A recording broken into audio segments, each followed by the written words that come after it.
మన 9 రోజుల బతుకమ్మ పండుగలో తెలంగాణ మొత్తం ఎదురు చూస్తున్న 9వ రోజు ఈ రోజు బతుకమ్మని సద్దుల బతుకమ్మ అంటారు. కొందరు 9 రోజులు బతుకమ్మని చేయకపోయినా మొదటి రోజు మరియు 9వ రోజు బతుకమ్మని చేస్తారు. ఈ బతుకమ్మ చివరి రోజుని చాలా ఘనంగా జరుపుకుంటారు. ఈ రోజు బతుకమ్మను తంగేడు, గునుగు, బంతి, చామంతి, గుమ్మడి పూలతో పెద్దగా అందంగా అలంకరిస్తారు.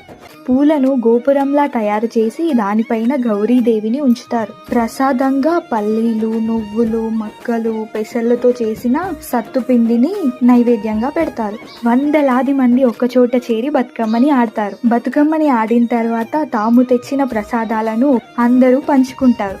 బతుకమ్మను చివర్లో నీటిలో నిమజ్జనం చేస్తారు. ఈ బతుకమ్మ పండుగ తెలంగాణకి మాత్రమే కాదు, ప్రపంచానికి కూడా ఒక మంచి సందేశం ఇస్తుంది. అదేంటంటే ప్రకృతిని, స్త్రీ శక్తిని ఆరాధించడం. ఫైనల్ గా అందరికీ బతుకమ్మ పండుగ శుభాకాంక్షలు.